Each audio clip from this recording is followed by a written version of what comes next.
Hello दोस्तों, welcome to my YouTube channel. दोस्तों, आज मैं आपको इस वीडियो में बताने जा रहा हूं कि आप कैसे केवल और केवल HTML का यूज करके आप एक बहुत ही अच्छा फॉर्म बना सकते हैं। यूँ कहें तो आप एक एडवांस लेवल का फॉर्म बना सकते हैं, जैसा कि आप स्क्रीन पर देख रहे हैं। दोस्तों, अगर आप एक बिगिनर हैं, आपको ज्यादा HTML नहीं आती है, तो फिर भी आप इस फॉर्म को बहुत ही आसान तरीके से बना सकते हैं। तो देर न करते हुए हम वीडियो को शुरू करते हैं। आप वीडियो को अंत तक जरूर देखिएगा, तभी आपको समझ में आएगा। पहले मैं आपको फॉर्म में डाटा एंटर करके दिखा देता हूँ कि हमारा फॉर्म प्रॉपर्ली वर्क कर रहा है या नहीं। फिर मैं आपको इसकी कोडिंग दिखाऊंगा और मैं उसको एक्सप्लेन भी करूंगा। यहाँ पर मैं अभी के लिए ईमेल में कुछ भी एंटर कर देता हूँ, देखते हैं क्या होता है। अभी मैं पासवर्ड एंटर करने जा रहा हूँ, इसलिए स्क्रीन थोड़ी देर के लिए ब्लैंक हो जाएगी, बट डोंट वरी। यहाँ से आप अपनी डेट ऑफ बर्थ सेलेक्ट कर सकते हैं। यहाँ से आप टाइम चूज कर सकते हैं इस तरीके से। यहाँ से AM PM जो भी आपको रखना हो। इसका दूसरा तरीका ये है कि आपको यहाँ पे जो आइकन दिखाई दे रहा है, आप इस पर क्लिक कीजिए इस तरीके से, और जो भी आपको टाइमिंग चाहिए आप सिंपली यहाँ पे टाइप कर दीजिए। यहाँ से AM PM जो भी आपको रखना हो आप सेलेक्ट कर सकते हैं। यहाँ से आप अपना जेंडर सेलेक्ट कर सकते हैं इस तरीके से। यहाँ से आपको जो भी स्ट्रीम रखनी है आप उसको सेलेक्ट कर लीजिए इस तरीके से। दोस्तों, अगर आपने यहाँ पे नोटिस किया हो तो मैं यहाँ पे केवल एक ही चीज सेलेक्ट कर पा रहा हूँ, और यहाँ पे मैं जितनी चाहूँ उतने कर सकता हूँ। ऐसा क्यों है, मैं इसका रीजन आपको बाद में बताऊंगा। यहाँ से आप कलर चूज कर सकते हैं इस तरीके से। अगर आपको इनमें से कोई सा भी कलर पसंद नहीं है तो आप सिंपली मोर पे क्लिक कीजिए और आप यहाँ से कलर बना भी सकते हैं। यहाँ पे मैंने कमेंट बॉक्स लगाया हुआ है, तो फिर मैं इसमें एक कमेंट पास कर देता हूँ अभी।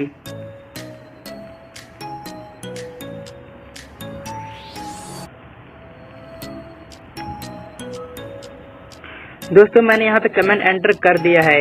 ये हमारे पास दो बटन, एक सबमिट का, एक रीसेट का है। जैसे ही मैं रीसेट पे क्लिक करूंगा, जो भी मैंने डाटा एंटर किया है वो सारा रीसेट यानी कि क्लियर हो जाएगा। तो अभी के लिए मैं आपको सबमिट पे क्लिक करके दिखा रहा हूँ।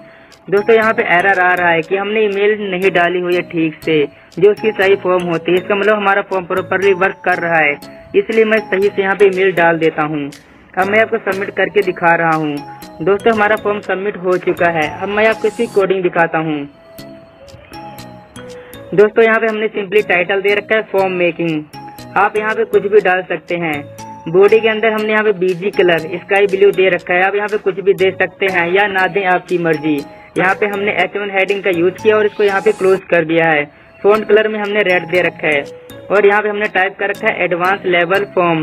ये हमारा टेक्स्ट है जो कि आपको यहाँ पे स्क्रीन पे ये दिखाई दे रहा है। दोस्तों, हम फॉर्म बनाने जा रहे हैं, इसलिए हमने यहाँ पे फॉर्म टैग को ओपन किया है और यहाँ पे हमने फॉर्म टैग को क्लोज कर दिया है। दोस्तों, जो भी हमें यूजर से डेटा लेना होता है यानी इनपुट, जैसे कि उसका first name, last name, mobile, contact, email या पासवर्ड, जो कुछ भी लेना है उसका हम हमेशा लेवल के अंदर लिखते हैं, और जिस भी फॉर्म में लेना है उसको हम इनपुट टाइप के अंदर लिख देते हैं। दोस्तों, अगर आप यहाँ पे लेवल ना लगाएं तो फिर भी आपका काम हो जाएगा। जैसे मैं आपको यहाँ पे हटा के दिखा देता हूँ इस तरीके से।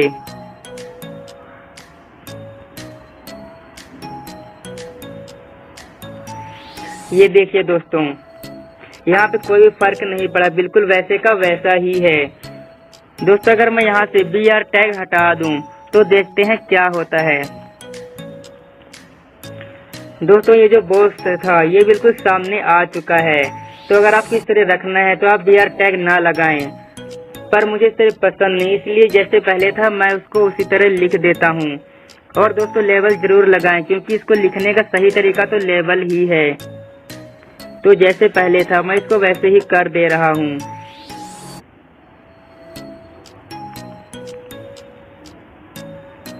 यहाँ पे मैं BR टैग लगा देता हूँ जैसे पहले था।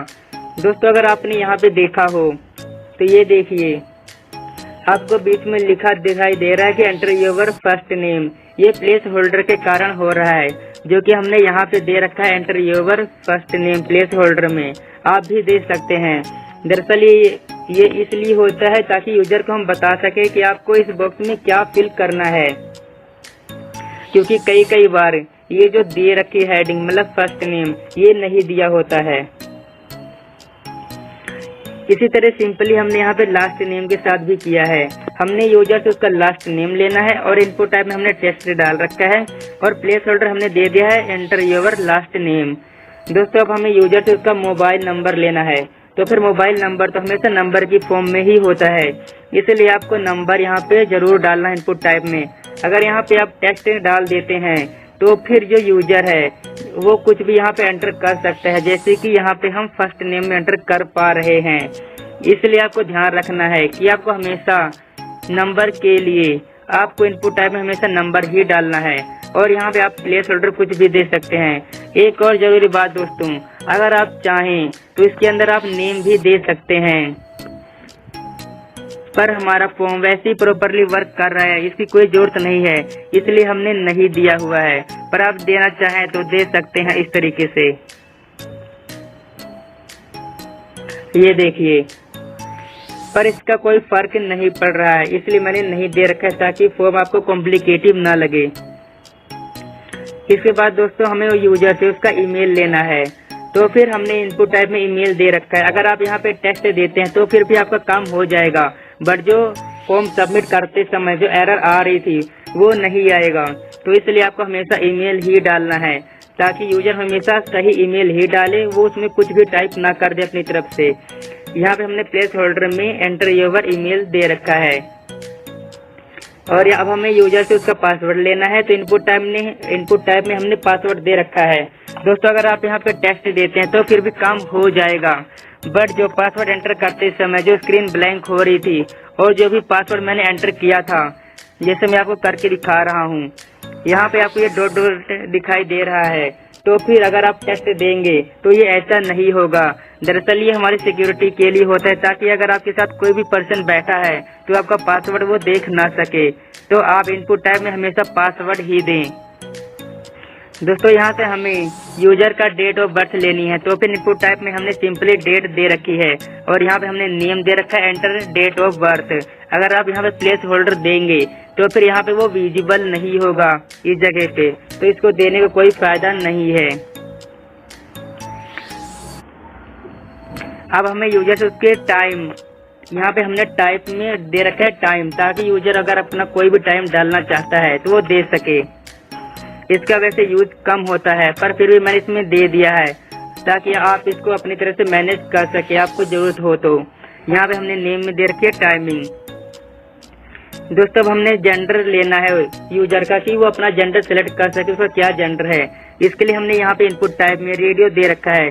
दरअसल दोस्तों रेडियो एक बटन होता है जो कि आपको यहाँ पे सर्कल की तरह दिखाई दे रहा है और यहाँ पे हमने नेम दे रखा है। ये देखिए दोस्तों, नेम में हमने जेंडर दे रखा है और ये मैंने तीनों में दे रखा है। दोस्तों आपको नेम देना और उसकी नेम की वैल्यू सेम रखना बहुत जरूरी है। अगर आप नेम दे रहे हैं और अगर आप यहाँ पे वैल्यू भी चेंज कर रहे हैं तो यूजर एक से ज्यादा को सेलेक्ट कर सकता है, जैसा कि वो चेक बॉक्स में सेलेक्ट कर पा रहा था। तो दोस्तों आपको हमेशा ध्यान रखना है, आपको नेम देना जरूरी है और नेम के अंदर वैल्यू हमेशा सेम ही होनी चाहिए। और यहाँ पे मैंने मेल फीमेल अदर्स दे रखा है। अब हमें यूजर से उसकी सिलेक्ट योर स्ट्रीम, ये हमने उसके सिलेक्ट करवाना है कि उसको क्या लेना चाहता है, साइंस कॉमर्स आर्ट्स, उसको क्या चाहिए। तो हमने इनपुट टाइप यहाँ पे चेक बॉक्स दे रखा है। दोस्तों चेक बॉक्स इसको बोलते हैं, जैसे कि आप स्क्रीन पे यहाँ पे देख रहे हैं, इसमें एक चेक का निशान पड़ जाता है जब भी हम सेलेक्ट करते हैं, इसलिए हम इसको चेक बॉक्स बोलते हैं, स्क्वायर टाइप का जो होता है।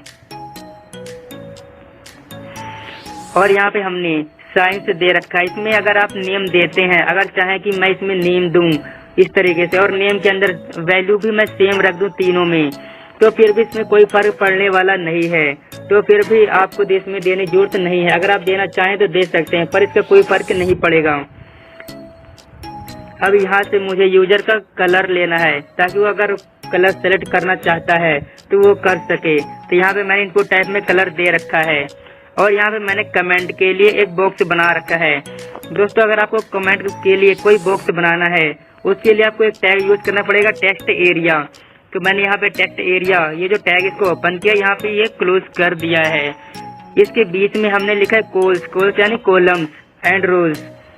दोस्तों आप यहाँ पे जो कॉलम्स एंड रोज की जो वैल्यू आप इसको चेंज भी कर सकते हैं। मैं आपको चेंज करके दिखा रहा हूँ, ये देखिए। देखिए दोस्तों हमारा बॉक्स जो है वो छोटा हो गया, पर पहले जैसे था मैं इसको यहाँ पे वैसे ही कर दे रहा हूँ। और जो 6 है मैं इसको 8 कर देता हूँ। देखिए हमारा बॉक्स थोड़ा सा और बड़ा हो जाएगा। ये देखिए दोस्तों हमारा बॉक्स नीचे की तरफ ये थोड़ा सा लंबा हो चुका है। अब यहाँ पे हमने सबमिट और यहाँ पे हमने रीसेट का बटन लगा रखा है, ताकि यूजर अपना डाटा फिल करने के बाद इस फॉर्म को वो सबमिट कर सके। और अगर उससे पूरा डाटा गलत सिलेक्ट हो जाता है, यानी कि वो पूरा डाटा गलत फिल कर देता है यानी कि, तो फिर वो उसको रीसेट भी कर सकता है, रीसेट बटन पे क्लियर करके। दोस्तों मैं आपको डाटा एंटर करके मैं आपको दिखा देता हूँ कि हमारा जो रीसेट बटन है वो काम कर भी रहा है या नहीं। मैं कुछ भी यहाँ पे एंटर कर देता हूँ। ये देखिए जैसे कि मैंने ये कर दिया। अगर मैं रीसेट पे क्लिक करूंगा तो फिर सब कुछ क्लियर हो जाएगा, यानी कि हमारा फॉर्म बिल्कुल ही ठीक बना है। आप इसको ट्राई कर सकते हैं। तो थैंक यू सो मच।